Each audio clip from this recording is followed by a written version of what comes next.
जीवन में पड़ाव आता है, जिस हुँ। पड़ाव पे पहुँचेंगे हमें लगता है कि हमने वो पा लिया। कि मैंने एक लेखन से प्रतियोगिता जीती थी ऑल इंडिया की। तो उसमें बहुत अखबारों में छपा था कि राजस्थान की तारावती। वहाँ मेरे माइंड को जो आज तक जो शांति हुई है ना कि एक प्रदेश का नाम लगता है आपके नाम के आगे कि राजस्थान की तारावती। महिलाओं के साथ होने वाला सबसे बड़ा भेदभाव, उनको ना एक संदेह की दृष्टि से देखा जाता है कि ये इस काम को कर पाएगी या नहीं कर पाएगी। ये मुझे चीज़ अच्छी नहीं लगती बिल्कुल भी, है ना? कि सबसे ज़्यादा समाज में इम्पैक्ट लाने वाली बुक कौन सी लगी आपको? तो मेरी भी सबसे लास्ट में कुनबाई बुक आई है और ये एक्चुअली क्या है ना आदिवासी जीवन पर आधारित है। अच्छा। और आदिवासी जीवन कैसे जीवन जीते हैं, उनकी क्या क्या देवी देवता आभूषण, उनकी संस्कृति लोक संस्कृति, सब के ऊपर मैंने इस उपन्यास को लिखा है। एक अभी उदयपुर वाली घटना हुई थी। तो जिस जगह हम भटक गए थे, रास्ता हम पिछोला झील से जो रास्ता रास्ता भटक गए थे, तो आप यकीन नहीं करेंगे कि वहाँ कोई नहीं था। अचानक एक लाइट जली और एक व्यक्ति हमारे पास आया लेके बोल रहे हैं कि चंदूलाल गाड़ी बैक करो। फिर वो पलटा और उसने मेरी तरफ देख के एक बहुत अच्छी मुस्कुराहट के साथ वहीं से ही गायब।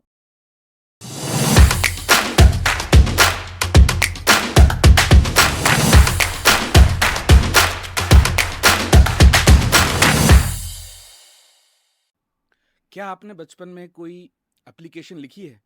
सेवा में श्रीमान प्रधानाध्यापिका जी या सेवा में श्रीमान प्रधानाचार्य जी, राजकीय उच्च प्राथमिक माध्यमिक विद्यालय, फिर अपने जगह का नाम लिखा हो और फिर आपने उसमें विषय दिया हो कि 3 दिन के अवकाश हेतु, या फिर आपने बचपन में गाय पे निबंध लिखा था कि गाय दूध देती है, दूध से हम पनीर बनाते हैं, राइट?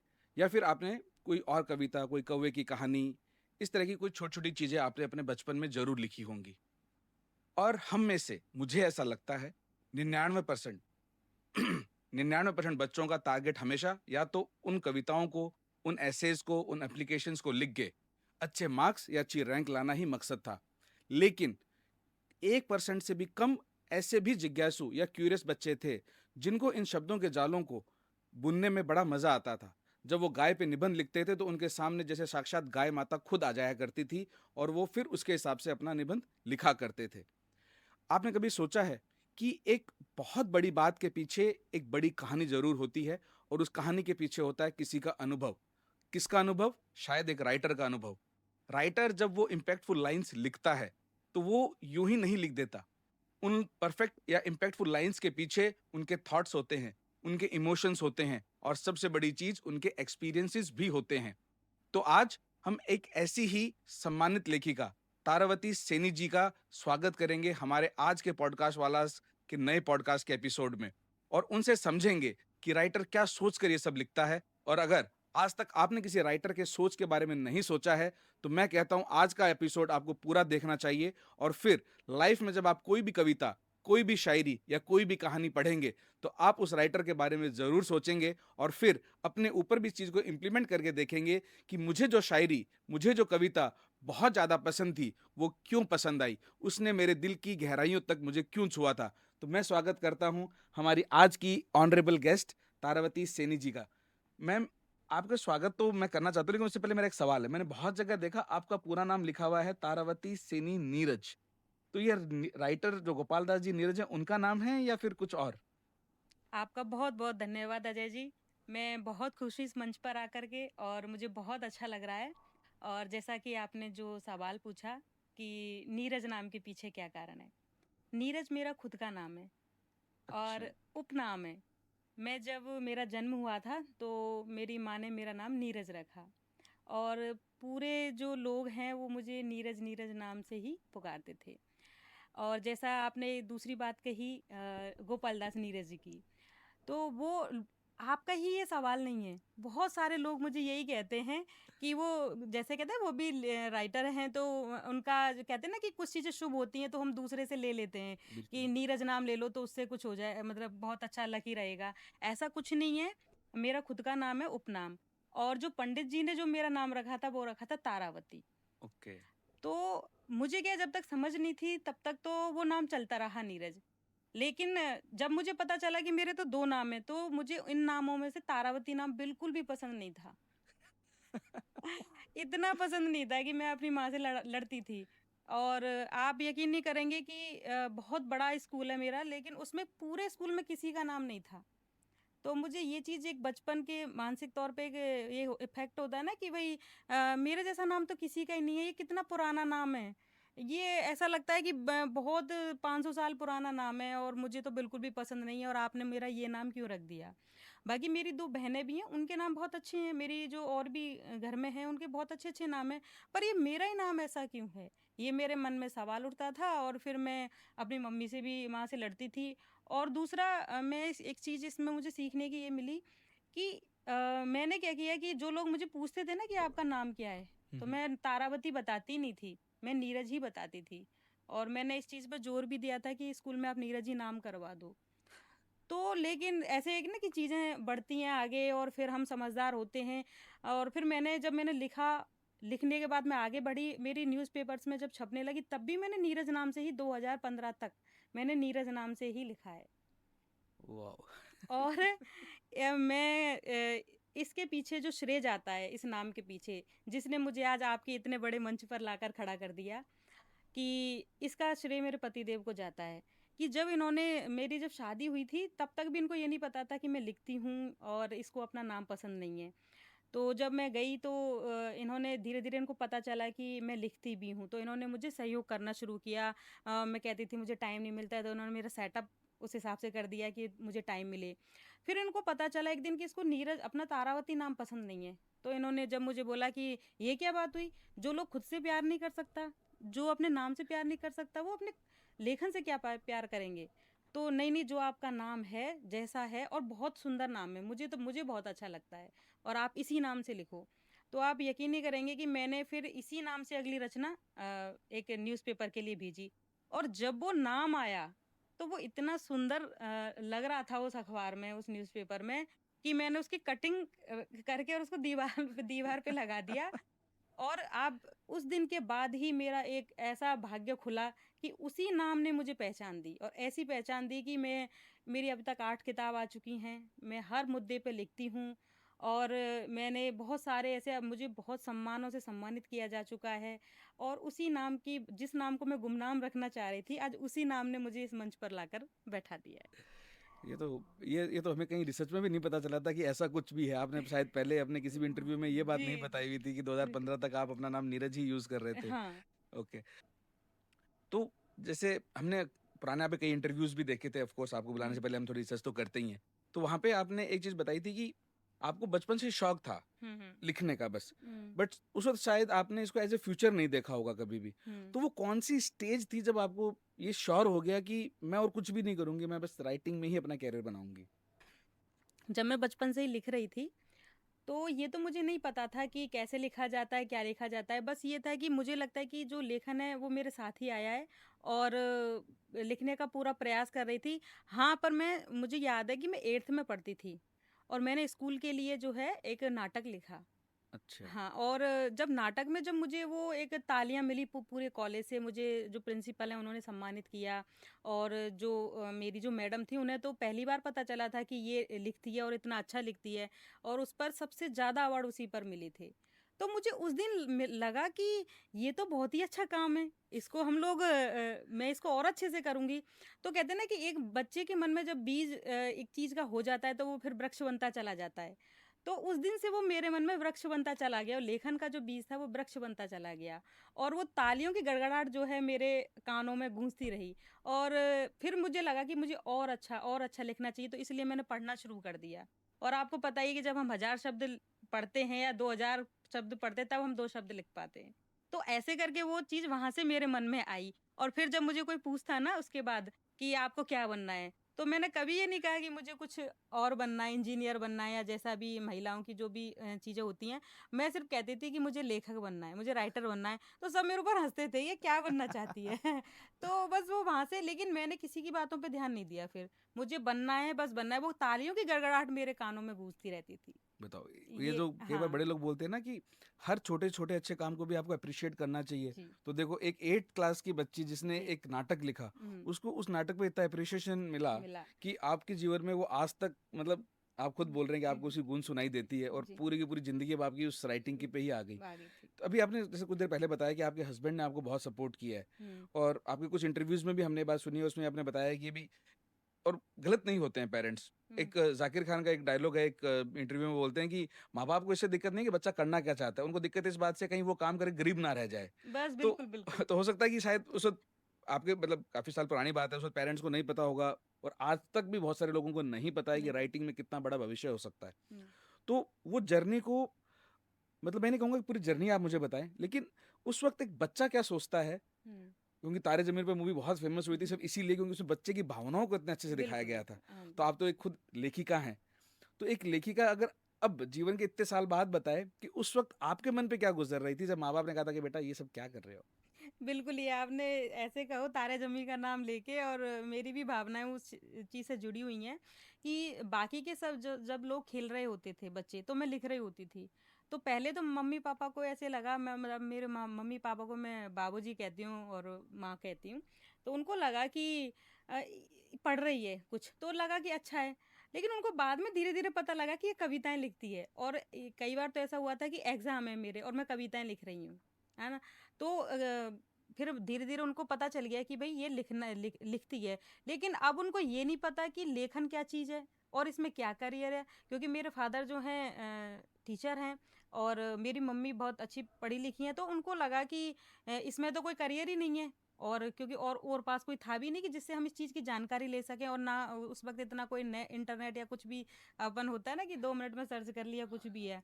तो मेरी मम्मी तो कई बार मेरी कॉपियाँ ले लेती थी मेरे हाथ से कि क्या लिखती रहती है, नहीं पढ़ाई पे ध्यान दो। और देखिए ये बात सही है आपकी कि कोई भी माँ-बाप अपने बच्चे के लिए कभी गलत नहीं सोच सकता। तो मेरे मम्मी-पापा चाहते थे कि भई मैं कुछ अच्छा स्टेबल कैरियर इस की तरफ हाँ, जैसे जाऊँ। टीचर की नौकरी एक महिलाओं के लिए बहुत सुरक्षित चीज़ मानी जाती है। बिल्कुल। क्योंकि मेरी और भी जो सब घर में है वो सब टीचर ही हैं। अच्छा। तो इसलिए उन्होंने बोला कि नहीं, नहीं ये सब छोड़ो, और कुछ ऐसा कि जिसमें, और एक डर भी होता है ना कि समाज में इतनी सारी मैं घटनाएँ, मैं ही नहीं पूरा परिवार देख रहा था जो लड़कियों के साथ हो रही थी बिल्कुल। शादी के बाद। तो वो चाहते थे कि ये अपने पैरों पे खड़े हो रहेंगी तो मतलब उतना दिक्कत नहीं आएँगी।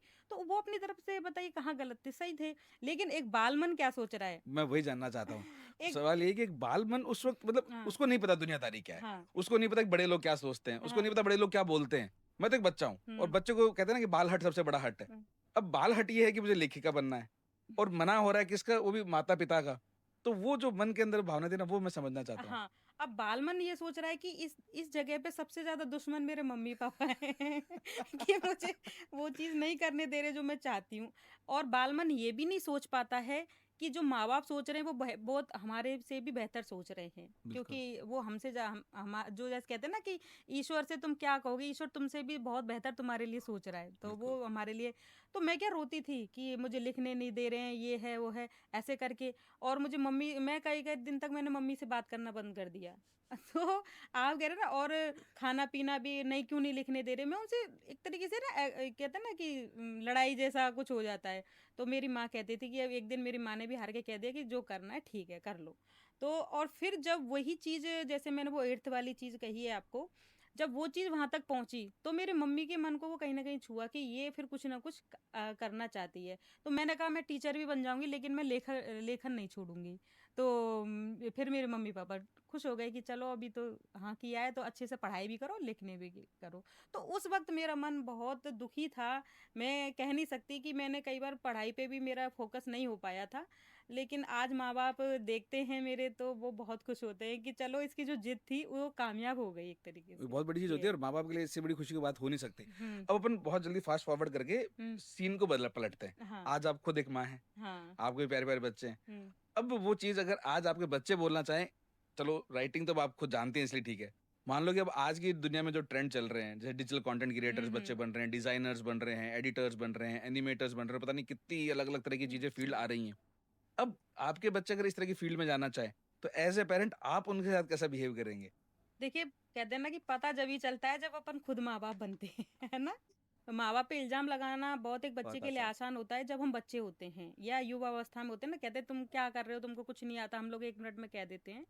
लेकिन जब आप खुद माँ-बाप बनते हैं हम लोग, तब हमें पता चलता है कि लेकिन ये है ना कि जब तक वो टाइम निकल जाता है, जब तक समझ में आता है। तो आज मेरी बेटी क्या पेंटिंग्स बहुत अच्छी बनाती है। ओके। बहुत अच्छी और बहुत ही क्रिएटिव और इस तरीके की कि उसने अभी उसका जो है एक अखबार ने, न्यूज़पेपर ने भी उसकी पेंटिंग्स के बारे में छापा है, प्रकाशित किया है कि जब उसने गणेश जी को इधर-उधर हम लोग विसर्जित करते हैं ना, तो वो उधर-उधर गिरे हुए देखा और टीवी पे कई जगह इस तरीके की हालत देखी, तो मुझे तो पता भी नहीं था वो एक कोने में बना रही थी। और जब मुझे उसने लाके बताया तो उसने बताया कि मम्मी देखो ये गणेश जी रो रहे हैं और इधर माता पार्वती और शिव भगवान भी गुस्सा हो रहे हैं और हमें इनसे माफ़ी मांगनी चाहिए कि हम लोगों को ऐसा नहीं करना है। तो इस तरीके से उसने एक क्रिएटिव एक पेंटिंग पेंटिंग बनाई। अब मैं भी क्या सोच रही हूँ, देखिए वो इतना अच्छा कर रही है, उसके बावजूद भी मैं उसको क्या कहती हूँ, बेटा पेंटिंग बाद में बना लेना, पहले पढ़ाई कर, होमवर्क कर। मैं है ना?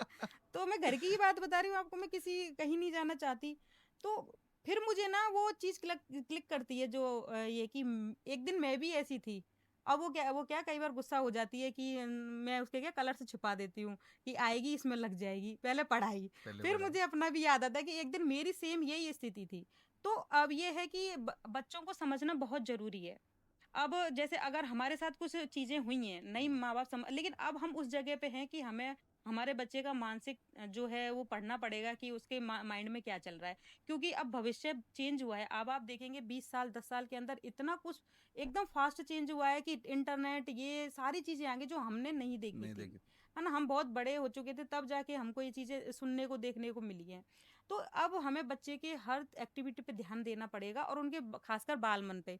उसी लिए मैंने किताब भी लिखी है बालमन के लिए बिल्कुल। कि भई हमको बालमन ज़रूर समझना चाहिए और मैं ये चीज़ इसलिए भी लिख रही हूँ कि चलो आज मैं तो राइटर बन गई इसलिए मैं मेरी बेटी को समझ पा रही हूँ। लेकिन अभी बहुत हज़ारों माता-पिता ऐसे हैं कि नहीं वो नहीं समझ रहे हैं और इससे क्या है बच्चा जो है गुस्सैल चिड़चिड़े स्वभाव का होता जा रहा है। बिल्कुल। तो अब इसी चीज़ से ही कनेक्ट करते हुए तो मैं अभी बचपन से सीधा माँ के रोल में आ गया था, अब हुँ, वापस से उधर ही चलते हैं। हुँ, चलो अपन सिचुएशन एज्यूम करते हैं कि आप अब कॉलेज में हैं, मतलब हुँ, आप सच में कॉलेज में जब थे, हुँ, तो कॉलेज का अपना एक वो होता है कि मैं डिग्री कर रही हूँ, उस डिग्री को करने का एक रीज़न होता है। हुँ, और जैसे कि आपने बताया कि आपने अपने पेरेंट्स को कह दिया था कि आप एक टीचर बनेंगी, बट मैं मेरी लेखनी को नहीं छोड़ूंगी। अब हुँ, आप एक लेखिका भी हैं, मतलब लिख भी रहे हैं, कॉलेज में भी हैं उस टाइम पे। और क्यों मैं पूछ रहा हूँ, क्योंकि हमारी ऐसी बहुत सारी ऑडियंस है जो आज या तो कॉलेज में हैं या जस्ट कॉलेज पास आउट हुए हैं। ऐसे बच्चे काफ़ी युवा हमारे साथ जुड़े हुए हैं, तो ये उनके भी साथ सवाल, उनके लिए भी ये सवाल है कि अगर मान लो उनके पेरेंट्स उनसे एक डिग्री पूरी करवाना चाहते हैं, जैसे आप भी कॉलेज कर रहे थे, बट आपकी अपनी एक स्किल थी, आपका एक अपना इंटरेस्ट था राइटिंग का, आप वो भी कर रहे थे। ये दोनों चीज़ें अब साथ लेके चलते हैं, तो मन में किस तरह के भाव आते हैं? और वो लोग आपसे क्या सीख सकते हैं कि वो लोग अगर इस तरह की चीज़ को कर रहे हैं, मतलब 2 नाव में सवार हैं, डिग्री प्लस अपने मन की, तो आपने कैसे मैनेज किया था, वो कैसे मैनेज करें आपसे सीख के? देखिए सबसे पहले तो मैं ये कहना चाहूँगी कि जिनके द्वारा आप यहाँ हैं, इस जगह पे, इस धरती पे हैं, उनका सम्मान सबसे पहले है। जो मुझे अब समझ में आया और मेरे थ्रू वो चीज़ें अगर मेरे ज़रिए जा रही हैं तो मुझे वो बहुत एक क्या मैं संवेदनशील पहले से ही थी और आध्यात्मिक बचपन से ही मैं रही हूँ। तो मुझे ये चीज़ जब मैंने माँ-बाप के चेहरे की तरफ देखा, तो मुझे ये चीज़ समझ में आ गई थी कि वो मेरे लिए गलत नहीं सोच रहे हैं। क्योंकि मैं लेखिका के तौर पे जब अन्य महिलाओं को देखती थी, कि इनके जीवन में मेरे साथ की लड़कियों की शादी हुई है, उनकी क्या हालत हुई है, तो मुझे लगा नहीं मेरे मम्मी-पापा क्योंकि इस दुनिया में माँ-बाप से ज़्यादा बेहतर आप नहीं कोई नहीं सोचेगा। कोई तो मैंने फिर अपनी डिग्री को भी साथ में लिया और प्लस वो तो मैंने मुट्ठी में बाँध ही लिया था कि ये तो मुझे करना ही करना है। तो अगर आप अपने मन का भी कर रहे हैं ना, तो आपको माँ-बाप का भी मन का करना पड़ेगा। जब तक आपकी आप ये है कि आप उसमें कम-ज़्यादा हो सकते हो लेकिन करो, क्योंकि हो सकता है कि किसी दिन कहते हैं ना कि वही चीज़ काम आ जाए। जीवन का कुछ पता नहीं है कि कब क्या हो जाएगा और आज मेरे पास वो डिग्रियाँ हैं और मैं अभी नौकरी करना चाहूँ तो मैं वो भी कर सकती हूँ। हो सकता है मैं गवर्नमेंट नहीं करूँ लेकिन मैं प्राइवेट कहीं भी कर सकती हूँ। लेकिन एक माँ-बाप के ज़रिए मेरे पास एक ऑप्शन है, अगर ले बिल्कुल। राइटिंग से भी मैं अलग कुछ करना चाहूँ।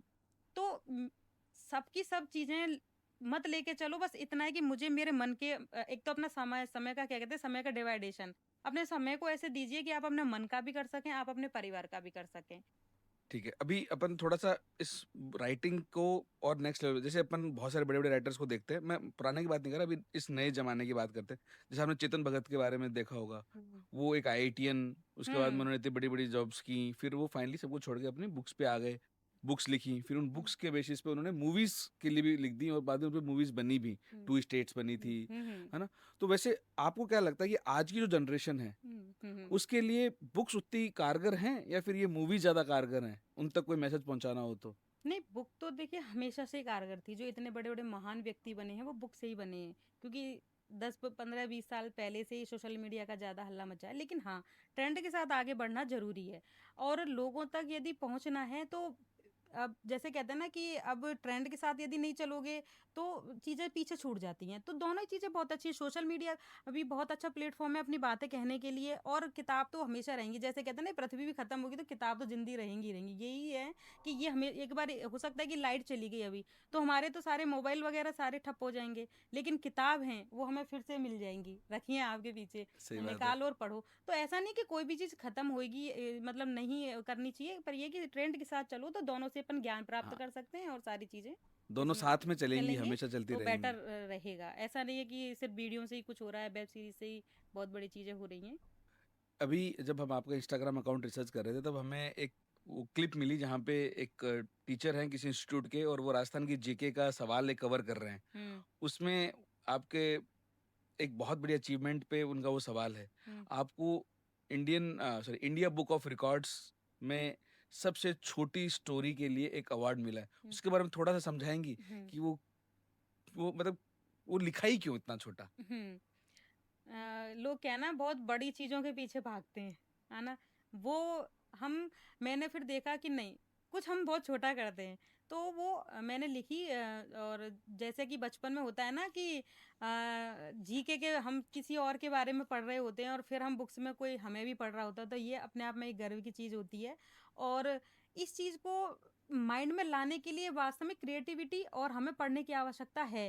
कि और इस चीज़ को भी समझने की आवश्यकता है कि लोग किस दिशा में जा रहे हैं। अब उस दिशा से पलट के हम क्या कर सकते हैं कि वो अलग चीज़ में हम अपना नाम कर सकें। तो वहाँ से मुझे वो विचार आया कि नहीं मुझे कुछ अलग करना है।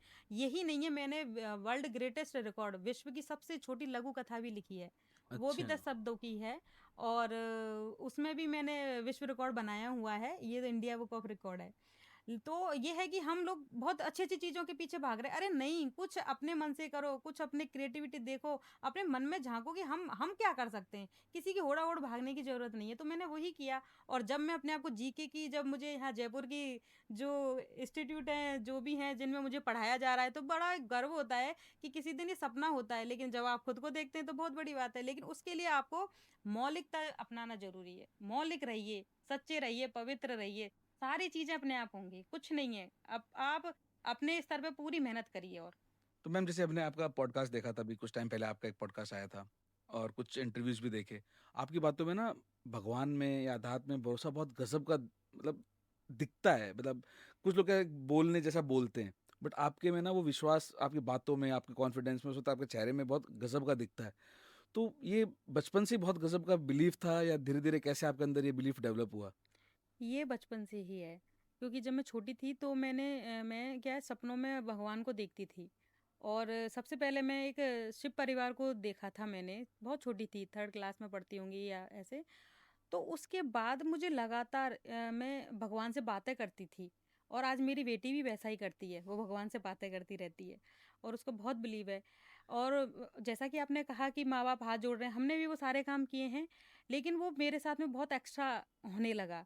तो मैंने मेरे माँ-बाप को बताना शुरू किया कि मेरे साथ ऐसा हो रहा है कि मुझे लगता है कि अब यहाँ कोई है और मुझे कुछ अलग चीज़ें हैं मेरे साथ में। तो मम्मी कहती थी कि नहीं, ये जो ना टीवी ये इसको हटाना पड़ेगा क्योंकि कार्टून्स देखते हैं बच्चे उल्टे-पुल्टे और फिर वैसी ही बातें करते हैं। मैंने कहा नहीं मुझे ये कार्टून्स मैं नहीं मेरे इनको कोई प्रभाव नहीं पा डाल सकते ये, मेरे साथ में ऐसा हो रहा है।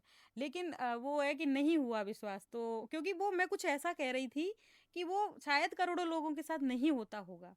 तो मेरे माँ-बाप ने वो चीज़ छोड़ती चले गए।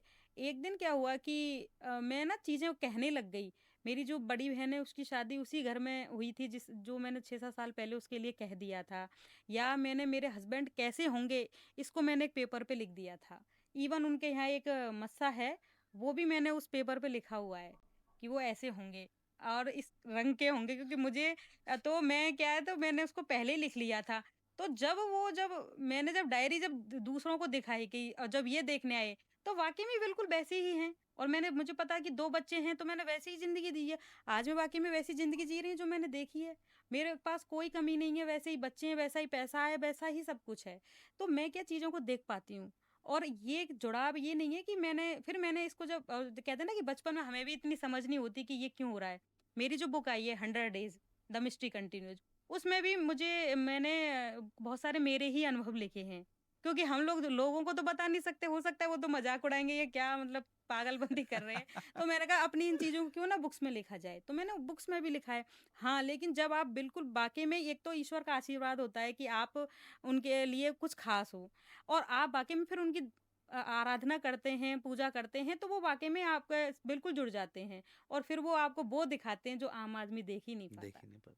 तो ये अध्यात्म या एक भगवान में भरोसा या ये जो लगन उनके अंदर, या मतलब एक कहता है ना कि एक शक्ति के अंदर इतना ज़्यादा अटूट संबंध बना लेना, वो हुँ, शायद अध्यात्म से ही बन सकता है।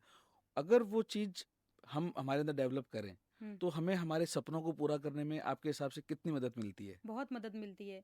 यदि आपने सोचा कि नहीं भगवान मुझे विचार क्यों नहीं आ रहे, ये टॉपिक क्यों नहीं हो रहा, वो आपका होगा। लेकिन उसके लिए आपको कहते हैं ना कि वो बच्चे को उछालने वाली बात है कि बच्चे को उछाल दिया, अब बच्चे को पता है कि मेरे माँ-बाप मुझे पकड़ लेंगे। वो डरता नहीं है, वो हँसता है। तो वो वाली चीज़ है कि आपको भगवान पे बिल्कुल अटूट ऐसे समझो कि मैं कुछ नहीं हूँ, मेरा जीवन सब आपका दिया हुआ है, अब इसमें जो भी होगा वो मैं तो कुछ अच्छा कर ही नहीं सकता, कि कर सकता हूँ पता नहीं, पर आप मेरा कभी बुरा नहीं होने दोगे। उस तरीके का बिलीव मेरे अंदर पहले से डेवलप होना शुरू हो गया था, और मुझे लगता है कि वो मेरे भाई-बहन भी तो हैं, उनके साथ ये चीज़ें नहीं हुई हैं। तो मुझे लगता है कि हो सकता है मेरे कोई पिछले जन्म का तो कुछ नहीं है इसमें, कि मुझे इतने छोटे से ही बचपन से ही मुझे महसूस हुई हैं चीज़ें। और आप यकीन नहीं करेंगे कि अब ये पॉडकास्ट लोगों तक जाएगा तो कुछ लोग तो इन चीज़ों पे विश्वास ही नहीं करते, लेकिन कहते हैं ना कि मेरे जैसा भाग्यशाली कोई नहीं है कि आपको भगवान का आशीर्वाद एक अलग तरीके से मिला हुआ है, और मेरे तमाम काम, मेरी किताबें ऐसे ही नहीं आ रही हैं। मैं बाकायदा मुझे जैसे मैंने कोई प्रश्न पूछा कि भगवान मुझे इस टॉपिक पे लिखना चाहिए कि नहीं, आपको हाथों हाथ आप इतने स्ट्रांग हो जाते हैं कई बार कि आपको हाथों हाथ जवाब मिलते हैं कि आप लिख दो इस चीज़ को। और कई चीज़ें ऐसी हैं कि मैंने कई कहानियाँ, कई कविताएँ, कि मैं सपने में भी चीज़ें देखती हूँ जो भविष्य में होने वाली हैं। तो मैं उनको देख के, मैं कविताएँ भी मैंने जो है कई बार मेरे सपनों में देखी हैं, फिर मैंने उनको लिखा है। कहानियाँ मेरी हुकू-जिन्न किताब आई है बच्चों के लिए, उसमें कई कहानियाँ ऐसी हैं जिनको मैंने पहले सपनों में देखा है और फिर मैंने लिखा है। अब आप इस बात पे यकीन ही नहीं करेंगे कि ऐसी भी चीज़ें होती हैं। दूसरा, अब जैसे मैं शादी होके आई तो मैं भी थोड़ा कहने में हिचकिचाती थी, लेकिन धीरे-धीरे मैंने उनको बोला कि नहीं ऐसा हो रखा है, तो ये भी यकीन नहीं करते थे कि अब ये भी मुझे बच्चे की लाइन में लगा के रखते हैं कि बच्चा है कोई बात नहीं ठीक है, मम्मी को कहते हैं बच्चा है तो मम्मी कहती है कि अब बेटा अब आप जानो आपका काम जाने।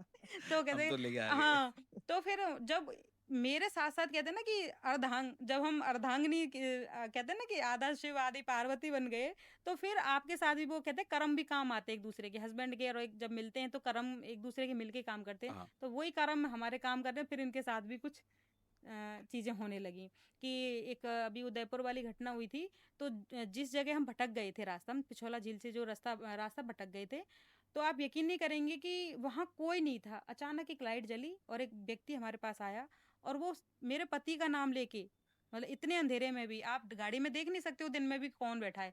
वो रात में भी मेरे हस्बैंड के नाम लेके बोल रहे हैं कि चंदूलाल गाड़ी बैक करो। अच्छा। हाँ, और फिर मैंने कहा कि ये आपका नाम कैसे जानता है? कि यहाँ तो हमारा कोई रिलेटिव, कोई जानकार कोई भी नहीं है इस जगह पे। तो उसने फिर दोबारा बोला हमें। तो फिर वो जब हम आपस में एकदम ना स्तब्ध हो जाते हैं ये चीज़ सुन के। तो फिर वो हमारी गाड़ी के आगे होके आए, उन्होंने इनका शीशा नीचे करवाया, मैं गाड़ी का शीशा नीचे करवाया, फिर बोला, "चंदूलाल गाड़ी बैक कर लो।" और हमने वो गाड़ी वहीं से बैक कर ली, और फिर वो पलटा और उसने मेरी तरफ देख के एक बहुत अच्छी मुस्कुराहट के साथ वहीं से ही गायब। मतलब ये रियल रियल घटना बता रहे ये हैं। है यही। कमाल। और मुझे बहुत सारी चीज़ें हैं कि मैं कहीं जाती हूँ तो मुझे नेगेटिव पॉजिटिव चीज़ों का पता होता है। ये ये तो करेक्ट। तो अभी ये बड़े सवालों का सिलसिला तो मैं यहीं खत्म करता हूँ। अब अपन एक छोटा-सा रैपिड फायर राउंड रखते हैं, हुँ, जिसका जवाब एक शब्द या एक लाइन में हुँ, आपको हमें हुँ, देना है। मेरा पहला सवाल है कि राजस्थान की ऐसी कौन-सी प्रथाएँ हैं, हुँ, जो आपको लगता है कि मतलब ज़्यादा नहीं, 1 या 2 बता सकते हैं, हुँ। जो अब खत्म हो जानी चाहिए? देखो, एक तो है दहेज प्रथा, अभी भी है, आप माने या ना माने, नहीं, मैं तो मानता हूँ। है ना? क्योंकि सब लोगों के मन में लालच है, लालच है। और मैं कह रही हूँ कि ये लालच आपको दिनों-दिन दुखों की ओर धकेलता है, तो ये चीज़ खत्म होनी चाहिए। दूसरा बाल विवाह, और तीसरा कि ये शायद प्रथा में नहीं है, ये मन की बात कह रही हूँ मैं, कि औरतों की आवाज़ को मत दबाइए। कहीं न कहीं वो क्या है ना बद्दुआएँ आपकी। और मैं एक चीज़ ये भी चाहूँगी कि सिर्फ़ महिला भी महिला की कई बार दुश्मनी निकालती हैं। तो वो उनको ये नहीं पता कि हम जो दुश्मनी निकाल रहे हैं, महिला महिला को दुःख दे रही है। तो वो उनको बहुत आगे उनका सब कुछ ख़त्म कर देती है। तो ये चीज़ें एक तो ये मन से ख़त्म हो जाएँ, ये 2 प्रथाएँ ख़त्म हो जाएँ। महिलाओं के साथ होने वाला सबसे बड़ा भेदभाव? उनको ना एक संदेह की दृष्टि से देखा जाता है कि ये इस काम को कर पाएगी या नहीं कर पाएगी। ये मुझे चीज़ अच्छी नहीं लगती बिल्कुल भी। है ना? होता है ना कि आप अपने घर में भी देखिएगा, आप भी कई बार कह देते होंगे, नहीं-नहीं तुम नहीं तो कर पा हाँ, हाँ। आप रहने दो, ये मैं कर दूँगा। हाँ, तो वो चीज़ मुझे अच्छी नहीं लगती। ऐसा कुछ नहीं कि वो महिलाएँ नहीं कर पाएँगी। आप उनको कॉन्फिडेंस दीजिए, हो जाएँगी चीज़ें। आपका मोस्ट फेवरेट राइटर कौन है? मुझे महादेवी वर्मा बहुत ज़्यादा पसंद है क्योंकि उन्होंने संवेदनाओं को वाक़ई में शक्ति बनाया है और मैंने उनकी अभी बहुत सारी कहानियाँ पढ़ी हैं और इतनी अच्छी तरीके से उन्होंने लिखा है कि मैं उनको कई बार पढ़ती रहती हूँ और मुझे वो सीखने के लिए भी मौका बहुत अच्छा मिलता है उनकी कहानियों को पढ़ के कि मैं और क्या बदलाव कर सकती हूँ। वैसे तो एक माँ अपने सारे बच्चों को बराबर प्यार करती है। हुँ, वैसे ही आप एक लेखिका है तो आपको भी अपनी सारी बुक्स बराबरी पसंद होगी। बट मैं फिर भी अगर पूछूँ हुँ। कि सबसे ज़्यादा समाज में इम्पैक्ट लाने वाली बुक कौन-सी लगी आपको? जिसका असर दूसरों पे बहुत ज़्यादा पड़ा? हाँ, ऐसे तो मेरी सारी किताबें बहुत अच्छी हैं, आपको पता ही है वो माँ का है कि माँ के 5 बच्चे हो, चाहे 8 बच्चे हो, 2 बच्चे हो, बराबर है। लेकिन आपने देखा होगा कि उसको सारे बच्चे बहुत अच्छे लगते हैं, लेकिन अपना सबसे छोटा बच्चा बहुत अच्छा लगता है ना? अगर आप बोलते रहे कि नहीं मैं तो सारी बराबर मैं ये बोलने वाला था कि कोई एक तो फेवरेट होता ही है। है ना? कि बाकियों से ध्यान हट जाएगा, चाहे उन्होंने बहुत अच्छे-अच्छे काम कर रहे हैं, वो स्कूल में बहुत अच्छे हैं, जो भी है। लेकिन सबसे छोटा अच्छा बहुत लाडला होता है, तो मेरी अभी सबसे लास्ट में कुनबाई बुक आई है। इस साल ऐसे तो मेरी 3 बुक आई हैं अच्छा। और ये 100 डेज़ द मिस्ट्री कंटिन्यूज़ ये फ़िक्शन है और एक महतारी करके कहानी संग्रह है और ये कुनवाई है। लेकिन ये सबसे लास्ट में आई है, तो मुझे और ये एक्चुअली क्या है ना आदिवासी जीवन पर आधारित है। अच्छा। और आदिवासी जीवन कैसे जीवन जीते हैं, उनकी क्या-क्या देवी-देवता, आभूषण, उनकी संस्कृति, लोक संस्कृति सबके ऊपर मैंने इस उपन्यास को लिखा है, 11 कुनवाओं में लिखा है, कि वहाँ पे भी दुश्मनियाँ होती हैं, वहाँ पे भी लोग किस तरीके से रहते हैं, किस तरीके से उनके संबंध होते हैं, किस तरीके की उनकी मान्यताएँ हैं। कि वो एक मैंने कुनबा के उसमें लिखा है कि वो लोग क्या है ना कि मरी हुई जो मर जाते हैं लोग, उनकी आत्माओं को कैद करके अपने दरवाजे के बाहर रखते हैं, कि हमको जब तक नहीं मरने देना है, जब तक हम 100 साल के पूरे नहीं हो जाएँ। तो उनके उस कुनबे में ऐसी बात है कि लोग 100 साल से पहले मरते ही नहीं हैं। ये फ़िक्शनल स्टोरी लिखी है आपने? नहीं, नहीं, ये चीज़ें हैं। अच्छा ये चीज़ें हैं? हाँ, तो और कुछ चीज़ें ऐसी हैं कि हमको मैंने क्या क्योंकि पता नहीं ये मैंने कहा ना जैसे अध्यात्म से, मैंने सिर्फ़ प्रश्न किया क्या मुझे लिखना चाहिए? और मैं ऐसा लिखना चाहती हूँ जबकि मैं कोई आदिवासी के लोगों के बीच में जाके थोड़ी रही हूँ वहाँ पे। नहीं, लेकिन ये फिर जब आप लिखते जाते हो, जब थॉट आपके ऐसा लगता है कि कोई धड़ाधड़ आपको बताता जा रहा है, आप बस लिखते जा रहे हो। तो मैंने इन मान्यताओं को भी लिखा है और बहुत सारी चीज़ें हैं जो मैंने इसमें लिखी हैं और उनके जैसे खान-पीन के बारे में, उनके लोकगीत कैसे गाते हैं। तो इसमें क्या कुछ अलग लिखा है मैंने और भी और फिर सबसे लास्ट में आई है तो मुझे बहुत अच्छी लगती है और ये आजकल ट्रेंड में भी ट्रेंडिंग भी कर रही है तो मुझे अच्छा। ये भी अच्छी लग रहा है इसमें। सही। हुँ, जीवन में पड़ाव आता है। जिस हुँ, पड़ाव पे पहुँचेंगे हमें लगता है कि हमने वो पा लिया। जैसे जब स्कूल में होते हैं तो 12th बोर्ड में अच्छे मार्क्स लाके कंप्लीट किया, कुछ हुँ, पाया है। अपने मनपसंद कॉलेज पहुँच गए, लगता है कुछ पा लिया। हुँ। पहली जॉब लगी, लगता है कि हाँ, मैं पहुँच गया। ऐसे राइटर की लाइफ़ में वो पड़ाव कौन-सा होता है? मेरी जो पड़ाव है, मैं तो हर कहानी को लिखने के बाद ही मुझे पड़ाव लगता है कि ये मैंने कर दिया। लेकिन मुझे ना लिखने में इस ये तो हर कहानी सबको अपनी अच्छी लगती है, लेकिन मैं आपको एक चीज़ कहती हूँ कि मुझे जब शांति हुई थी सबसे बड़ी, कि मैंने एक लेखन से प्रतियोगिता जीती थी ऑल इंडिया की। तो उसमें बहुत अखबारों में छपा था कि राजस्थान की तारावती।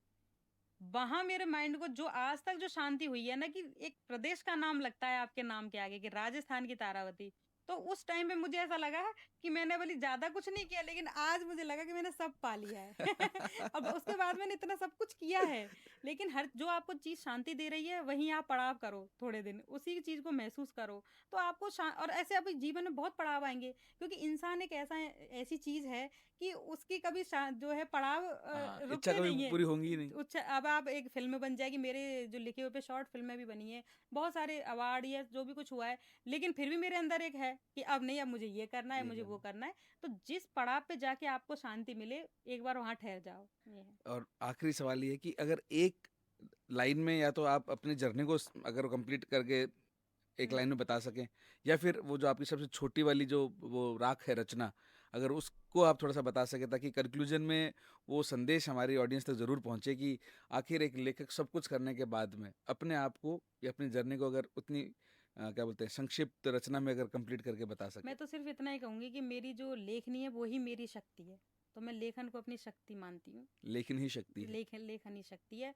और लेखन वो शक्ति है कि आप घर बैठे बैठे भी आज के जो हमारे पास जो प्लेटफॉर्म मौजूद हैं उसके द्वारा ही तुम करोड़ों पूरे विश्व तक पहुंच सकते हो। इससे बड़ा और कुछ नहीं है। और लेखन में वो आपकी यदि कलम में वो दम है तो आप पहुंचेंगे ही पहुंचेंगे। तो मेरे लिए तो मेरे शब्द ही मेरी शक्ति है। नाइस। तो हमें आज उन एरियाज के बारे में बहुत अच्छे से जानने को मिला क्योंकि वैसे तो देखा जाए तो काम के मामले में मैं भी अपनी कंपनी के अंदर बहुत सारे राइटर्स के साथ काम करता हूँ, लेकिन वो राइटर्स का जो उद्देश्य है, जो गोल होता है, वो एक अलग तरह से अलाइंड होता है। लेकिन आज एक ऐसे लेखक के साथ में मैंने टाइम स्पेंड किया जिन्होंने समाज की उन कुरीतियों पे लिखा है, समाज के उन भेदभाव के ऊपर लिखा है, समाज में जिन नारियों के साथ में कुछ गलत हुआ है उन घटनाओं पे लिखा है, और आगे नारियों के द्वारा बताई गई घटनाओं पे या उनकी सच्ची कहानियों पे और लिखने वाली हैं। तो मुझे तो आज के इस कन्वर्सेशन से बहुत कुछ समझने और सीखने को मिला, और कुछ ना कुछ बातें ऐसी जो आज मैं अपने साथ लेके जा रहा हूँ, जो मैं कई बार इग्नोर कर देता हूँ। जो आपने एक बात बताई थी कि हम कई बार जाने-अनजाने में एक घर में महिला को, नारी को, बहन को, बीवी को, बेटी को, किसी को भी बोल देते हैं कि तेरे से नहीं हो पाएगा, रुक मैं कर लेता हूँ। मैं इस सोच को आज अपने साथ लेके जा रहा हूँ कि मैं पूरी कोशिश करूँगा कि कभी किसी भी नारी को ये लाइन नहीं बोलूँ कि आप नहीं कर सकते। तो मेरे लिए आज का सबसे बड़ा लर्निंग लेसन यही था मैम। मैं बहुत-बहुत हमारी पूरी टीम की तरफ से आपका धन्यवाद देता हूँ कि आज आप यहाँ आए, इतना टाइम हमें दिया, इतनी अच्छी बातें हमारे साथ की, और भगवान करे कि हम आगे फिर से किसी ना किसी आपकी नई बुक के बाद या आपके किसी नए अवार्ड के बाद आपको फिर से इनवाइट करें, हम आपको फिर से बुलाएँ और आपके साथ में फिर से एक बहुत अच्छी कन्वर्सेशन हम कर सकें मैम। बहुत बहुत धन्यवाद। बहुत बहुत आभार आपका।